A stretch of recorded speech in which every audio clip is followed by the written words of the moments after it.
name is Bill Greenwell, and I'm with Prime Hitting and Diamond Pros. Today we're going to talk about keeping your weight back versus getting off of the backside. Now, this all has to do with power. Now, coaches throughout my playing days as I was younger, I was always told, keep your weight back, keep your weight back, keep your weight back. What the heck does that mean? All right, so I took it as everything is on this back leg because we don't want to go forward and we want to get our power from our rotation. Now, that has a lot of negative effects, especially when you took it the way I did. Okay, so if we're leaning back here, now we can't load up for one. We're already tilting, so we're going to probably take an uphill path too early, and we're not going to have a whole lot of power. So it's really going to hurt us in our swing. Now, would I consider keeping the weight back? And I do still consider it a big factor as far as your power is concerned, is not shifting all of your weight in your stride. So I would consider this not staying back. If I am back here and then I take my stride and everything shifts forward, all right, that's not going to help us.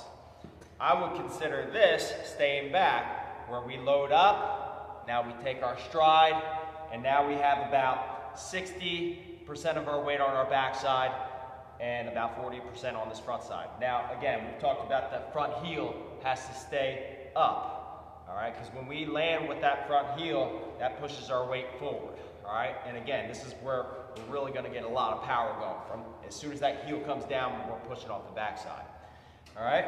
So, this is staying back. This is not staying back. Landing too hard, and you'll notice that all my weight came off of my back leg. Now there's nothing to push off of when we start opening up our hips to promote that power that we're after, okay? So, again, after you've stayed back in your stride and your load, now there's no more such thing as staying back anymore. Now it's time to get after it. Now it's time to attack the ball. Hitting is called controlled aggression in my eyes. All right, we're controlled throughout our load, even after our stride. After that, it's time to let it loose and be ferocious. So, this is not what I'm after, okay? There's no getting off the backside in that particular swing. That's just spinning off on it, and there's not a lot of forward movement, all right? We try to equate it like if a ball's coming at us, we wouldn't spin and go with the grain. We try to go against the grain. If you're trying to throw a punch at somebody, you wouldn't try to throw a punch going that way. You would try to go against the grain, which is the same action that we're looking for in our swing.